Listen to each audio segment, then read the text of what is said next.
No vídeo de hoje vamos estar aí passando 3 dicas para você que é iniciante e também para você que ainda nem sequer começou na bendita calistenia. Talvez você se pergunte, mas Gusta, para quem nem começou? Sim, inclusive para quem já começou, porque é muito importante que você saiba dessas 3 coisas que eu vou passar aqui hoje, antes e principalmente depois que você tenha começado. Senão você vai acabar aí bem perdido no meio do caminho, não vai saber para onde que vai, não vai saber o que fazer.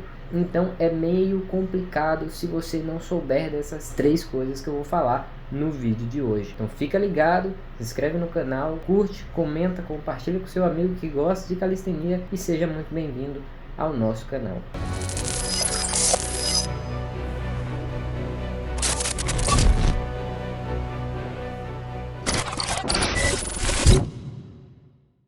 Não comece na calistenia se você não sabe para qual lado você vai. Antes da gente passar a falar sobre os caminhos, eu quero, antes de mais nada, falar para vocês o seguinte. A calistenia, de forma global, ela é uma modalidade de treino que utiliza apenas o peso do próprio corpo. Isso você já sabe. Iniciante, começou agora, todo mundo já sabe. Mas o que eu quero dizer para vocês é que não vou falar nesse vídeo, senão vai ficar muito grande. Eu ainda tenho mais coisas para passar, mas eu quero deixar claro que não é a mesma coisa, tá certo? É a mesma coisa, porém em contexto diferente, tá? E o que seria essa coisa? Bom, na calistenia a gente tem esse termo básico para tudo, é calistenia. Calistenia é uma modalidade de treino que utiliza o peso do próprio corpo. Só que dentro da própria calistenia, nós temos um primeiro caminho, que é o que? Calistenia com peso. Isso é calistenia? É calistenia, mas é um tipo de calistenia diferente. Você me entende? Dentro da calistenia, nós temos calistenia avançada. E dentro da calistenia avançada, nós temos calistenia avançada de estáticos e dinâmicos, e nós temos calistenia avançada de freestyles. O que significa isso? Que dentro da calistenia nós temos subconjuntos, certo? Cada um no seu bloco, mas tudo sendo calistenia. Você me entende? Se você quiser um vídeo explicadinho sobre isso, deixa aqui nos comentários, porque é uma parada que vocês iniciantes precisam entender, tá? Que é a mesma coisa, é calistenia, tudo é calistenia, mas é cada um no seu bloco. Ninguém mexe com o outro. Todo mundo ali é da mesma família, mas são pessoas diferentes, podemos dizer assim, né? Então são contextos diferentes. Então, o que eu quero falar aqui nessa primeira dica é sobre caminhos que você deve adotar um caminho, tá? Ver e adotar um caminho. Nós temos 3 caminhos, como eu acabei de falar. Nós temos calistenia com peso, esse é um dos caminhos. Gusta, se eu faço calistenia com peso, eu não posso fazer movimento? Normalmente, dentro do contexto, um cara que faz calistenia com peso, ele não faz movimento. Não é que você não possa, mas no contexto normal da calistenia com peso, não se faz movimento. É mais daquele tipo de powerlifting, academia, etc. É mais desse tipo.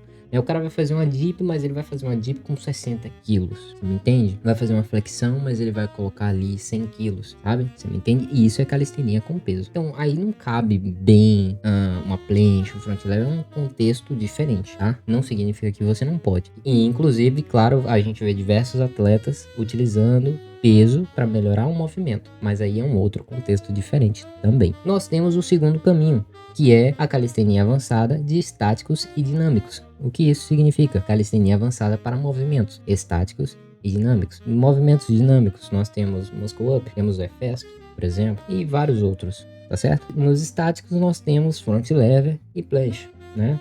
O que você já conhece. Então, assim, esse é o segundo caminho, é uma calistenia para movimento estático e dinâmico. E o terceiro caminho é uma calistenia avançada, só que para freestyle, que é os movimentos na barra, né? Não só na barra, mas em vários outros contextos, tá certo? Nós temos, por exemplo, 360, 480, 560, 1000 e acho que é 1060 ou é 1080, não me lembro, que são giros na barra. E isso é freestyle. Então aqui o que eu tô te dizendo é, antes que você pense em iniciar a calistenia, você deve escolher um desses 3 caminhos, porque se você não escolher, você pode acabar chegando num ponto que você vai simplesmente pegar e falar: eu cansei de movimento, eu vou fazer peso, calistenia com peso. E aí você vai começar sim, por mais que você fazia movimento e tal, se tem força, você vai começar sim de novo na calistenia.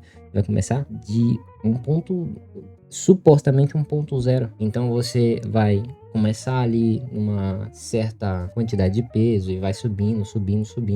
E conforme o tempo, claro, você não vai perder exatamente o movimento, mas você vai ficar fraquíssimo no movimento. Então, tudo aquilo que você construiu em volta da calistenia de movimento, você vai deixando de ter. Não 100%, mas você vai acabar sim perdendo a boa parte da sua força mesmo de movimento. E você vai acabar aí ganhando força só aí no músculo. Tá certo? E sim, tem diferença. Para você que não sabe, a força de movimento é uma força diferente da força exata do músculo somente, tá? É uma força que provém da memória muscular. É mais relacionada aí com o sistema nervoso, etc. Enfim. Então, o que eu tô falando é que você deve escolher um estilo, né? Você deve escolher aí uma modalidade dentro da calistenia para que você não acabe se perdendo. Até porque para cada lado que você vai achar conteúdo diferente, tá? Você vai pro freestyle, você vai achar conteúdo ensinando como fazer 360, como fazer 560 e por aí vai. E se você for para como eu posso chegar em fazer uma flexão com 60 quilos, você vai achar alguém falando sobre isso. Então são coisas distintas, né?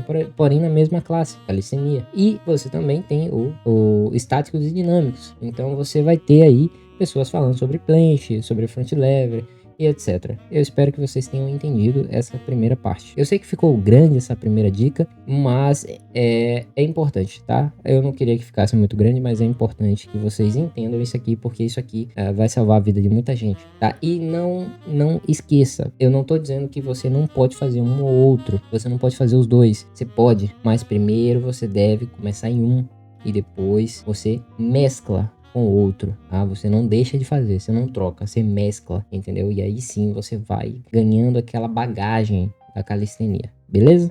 Tenha metas e objetivos e jamais troque eles, independente de qualquer coisa. É muito importante que você tenha metas e objetivos para que você defina definitivamente, literalmente, defina definitivamente o que você quer para sua vida na calistenia. Porque tem gente que vai falar assim, eu quero fazer uma planche, mas o cara não tem essa meta afinca de fazer uma planche. E aí no meio da planche ele troca, não tô conseguindo, eu vou para um front lever. E aí vira uma bagunça. A pessoa não tem meta, ela tinha uma suposta meta, tinha um suposto objetivo, desistiu desse objetivo, e é por isso que eu falo, não troque, independente de tudo, tá? Não troque, e acaba aí ficando pra lá e pra cá, não sabe o que faz, sabe?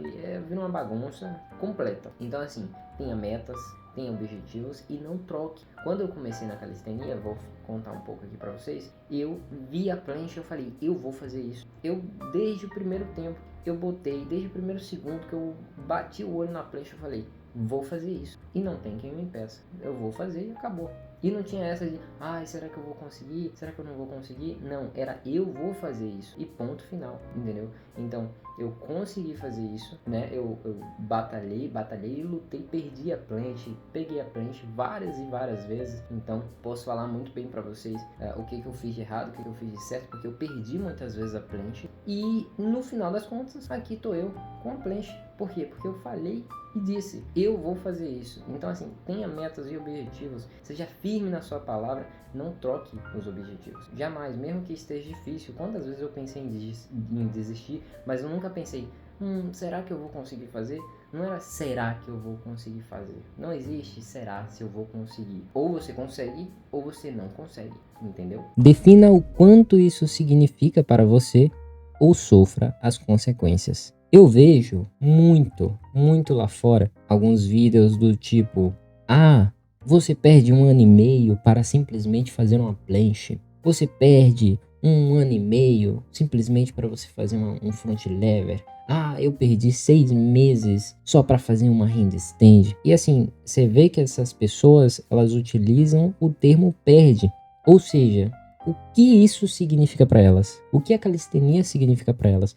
Ou seja, aqui tem uma coisa muito importante, uma coisa muito profunda que muitos não pensam. Quem faz calistenia faz como um estilo de vida. A calistenia não é um esporte qualquer, né? Eu acho que nenhum esporte deveria ser considerado um esporte qualquer, porque na nossa cultura a gente começa uma academia, não vai um dia, não vai no outro, trata o esporte como se fosse algo secundário. né? E secundário eu falo assim, algo que não mereça a sua atenção, ou não mereça tanto da sua atenção, não mereça o seu esforço, o seu estudo sobre o esporte, etc. Então, assim, as pessoas, elas acabam levando isso de uma maneira muito superficial. Então, a gente pode perceber nessas falas que, eu vou perder 1 ano e meio só para fazer isso. Essa pessoa, ela tá dizendo o quê? Em poucas palavras. Isso aqui para mim não significa tanto. Então, eu não tô a fim de perder 1 ano e meio só para fazer isso, entendeu? Então aqui nós temos palavras que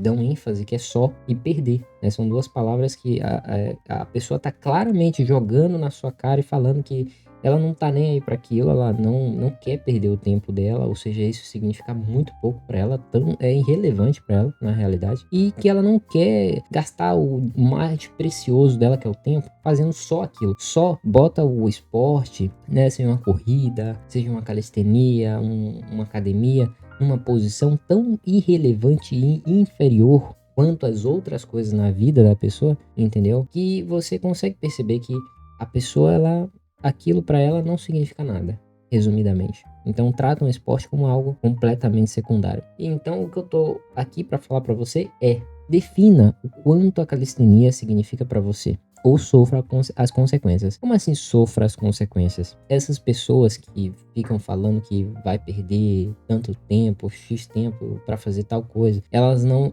aproveitam o esporte de verdade. Elas estão se forçando a perder um tempo para aprender algo, e a gente não perde para aprender, a gente investe para aprender, né? E esse algo é algo que a gente deseja, ou seja, tem significado, tem valor, né? Ninguém quer perder 2 anos para fazer algo que não tem valor. Então, automaticamente, quando a pessoa ela fala de perder tempo e ela fala de pegar algo, ela está dizendo que ela não quer perder o tempo dela para pegar algo irrelevante, para ela, no caso. Então, assim, defina o quanto a calistenia é importante para você, o quanto que significa para você, porque volta e meia alguém diz assim: poxa, cheguei do trabalho, eu tô cansado, eu acho que eu não vou treinar hoje. E aí vai, não vou treinar hoje. Aí chega do trabalho amanhã, não treina amanhã. Aí chega do trabalho depois de amanhã, não treina de novo. Por quê? Porque aquilo significa pouco demais para aquela pessoa. Não vale a dor, não vale o esforço, sabe? Não vale. E aquilo nos mostra claramente que a pessoa definiu já que aquilo não vale a pena para ela. Que aquilo não é tão importante, não é tão relevante. Então, assim, você precisa definir: pô, calistenia realmente meu lazer, é aquilo que eu quero, eu gosto mesmo. Então vai lá e faz, vai lá e sofre, vai lá e tenha dor, vai lá e invista seu tempo, entendeu? Não é algo que você vai beber uma pílula mágica e você vai ter uma planche, não é algo que você vai estudar um pouquinho e você já vai saber fazer uma planche. Não tem nada a ver uma coisa com a outra. Ter conhecimento sobre a planche não significa que você vai pegar a planche, né? Então, assim, tem várias dessas por aí. E são pessoas que já definiram o quanto e o quão relevante e o quão significante é o esporte para elas. E por que essa pergunta é tão importante? Porque quando você não define isso, você sofre consequências, né? E aí aquela pessoa que chegou do trabalho cansada e falou assim: poxa, eu não vou treinar hoje. Aí ela passa um dia, não treina, no outro dia passa outro dia, não treina, no outro dia. Porém, entretanto, todavia, ela vai se corroendo por dentro. E ela vai falando assim: poxa, eu não treinei ontem. Vai ficar cada vez mais distante para eu pegar meu front lever. Vai ficar cada vez mais distante para eu pegar minha planche. Pô, eu tô tão longe, pô, não melhoro. Ou o que será que tá acontecendo? A pessoa, ela se faz de cega para aquilo que tá na frente dela. Resumidamente, a pessoa definiu que aquilo não é tão irrelevante, tá treinando muito pouco, tá se esforçando muito pouco, e ela sabe que isso tem consequência, e é por isso que eu tô falando: sofra as consequências. A consequência é o quê? É você não pegar o movimento, porque você não tá se esforçando. Ninguém vai chegar lá e falar: toma uma planche. Não, ninguém vai fazer isso por você. Você tem que ir lá e fazer. Então, essa pessoa que vive postergando, tá postergando o próprio desejo dela ali, uma planche, um front lever, uma handstand. Tem pessoa que diz assim: você pegou handstand em 4 dias. Pô, realmente barril, mano. Mas a pessoa não sabe o quanto eu me esforcei pra pegar em 4 dias. Ela achou o quê? Que eu treinei um dia e eu já consegui? Ou eu passei 24 horas do meu dia tentando fazer aquilo? Será que elas pensam dessa forma? Então, assim, defina pra você o quão importante é e o quão significante, né, quão valoroso isso é para você, porque isso vai afetar o seu futuro com a calistenia ou com qualquer esporte, porque vai chegar no meio da semana, você vai estar cansado, você não vai querer treinar. Errado, você vai ter que treinar sim, cansado ou não, você vai ter que treinar, entendeu? E aqui não tô falando de um cansaço físico, mas de um cansaço mental, porque também tem isso. Você vai querer chegar e dormir, sabe? Muitas vezes aconteceu comigo. Tava destruído, mas foi o melhor treino da minha vida, da minha jornada. O melhor dia que eu treinei foi quando eu tava destruído. E aí você vê a importância de você valorizar os pequenos dias e os dias mais difíceis, entendeu? Então, assim, eu espero que vocês entendam de verdade o que eu tô querendo passar aqui pra vocês, porque é muito importante. E dando um veredito final sobre tudo que eu falei, todas as 3 dicas, e são dicas sim, elas estão se complementando, né? Estão se complementando. Elas não são dicas separadas. Não dá pra eu falar sobre o quão significante é a calistenia pra você se você nem começou na calistenia ainda. Você não sabe nem pra onde vai. Então você não tem um pré-julgamento sobre a calistenia. Você não tem um plano com a calistenia. Você não sabe de nada ainda. Sabe? Você não fez escolhas com a calistenia. Não dá pra você dizer o que significa pra você. Você não fez metas, né? Aí é a segunda dica. Então, assim, eu espero de verdade que esse vídeo tenha ajudado você que tá querendo de verdade começar na calistenia. Saiba, você vai precisar se esforçar, vai doer, você vai sofrer, mas no final de tudo é sobre você. Se isso vale a pena pra você, se isso é... Tem muita gente que eu encontro, cara, e fala assim, cara, eu gosto muito de calistenia. Aí você vai perguntar pro cara, pô, você faz calistenia? Não. Por quê? Porque ele só gosta. Ele não quer sofrer, ele não quer ter a consequência ali, sabe? Ele não quer ter o esforço, ele só gosta. E aí, você é uma pessoa que só gosta de calistenia?